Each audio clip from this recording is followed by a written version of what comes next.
चलो बच्चों ये प्रश्न को देखते हैं। तो प्रश्न में दे रखा है यदि प्रारंभिक सांद्रता दुगनी होती है तो अर्ध अभिक्रिया के लिए समय भी दुगना हो जाता है। अभिक्रिया की कोटि है, यहाँ 4 विकल्प दे रखा है। पहला में दे रखा है शून्य, दूसरा दे रखा है द्वितीयक, तीसरा दे रखा है प्रथम, चौथा दे रखा है तृतीयक। आइए मुख्य अवधारणा की चर्चा करते हैं। मुख्य अवधारणा, तो प्रश्न में क्या दे रखा है यदि प्रारंभिक सांद्रता दुगनी होती है तो अर्ध अभिक्रिया के लिए समय भी दुगना हो जाता है। तो अभिक्रिया की कोटि क्या है ये हमें बतानी है।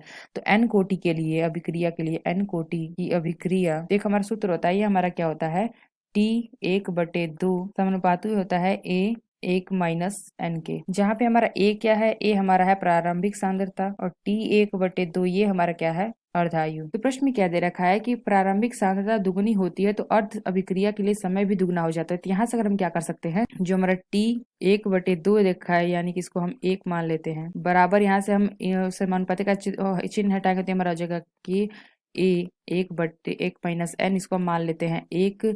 और यहाँ पे अगर हम देखें तो इसको दुगना कर देते हैं यानी कि 1/2, इसको दुगना कर देंगे यानी कि प्रारंभिक सांद्रता दुगनी होती है। तो यहाँ से हमारा क्या आ जाएगा कि 2a 1 - n, इसको समीकरण 2 मान लेते हैं। तो यहाँ पे हम क्या करेंगे, इक्वेशन और इक्वेशन 2 को भाग दे देंगे। तो हमारा क्या, इक्वेशन 1 भाग कर देंगे क्या इक्वेशन 2 को।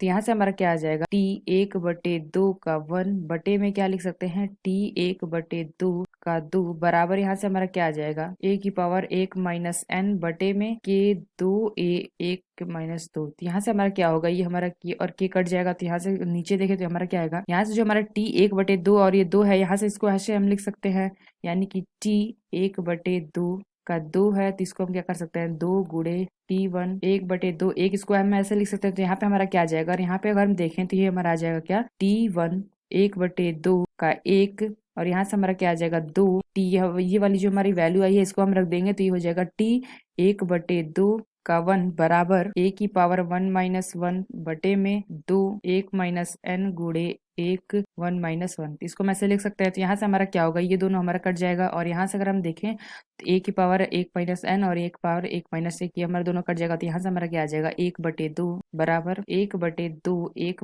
- n। तो यहाँ से अगर हम देखें तो 2 बराबर 2 की पावर 1 - n आ जाएगा। तो 1 - n बराबर आ जाएगा 1। तो यहाँ से अगर हम n निकालेंगे तो n आ जाएगी 0। तो यानी कि ये हमारा क्या होगा, शून्य कोटि की अभिक्रिया आ जाएगी। तो ये हमने क्या देखा, शून्य कोटि की अभिक्रिया आ जाएगी। तो आइए अपना विकल्प देखते हैं। प्रश्न में क्या देखा था, अभिक्रिया की कोटि क्या होगी। तो ये हमारा क्या हो जाएगा, ऑप्शन ए शून्य। जो अभिक्रिया की कोटि होगी वो हमारी होगी शून्य। तो आशा करते हैं आपको समझ में आया होगा। धन्यवाद।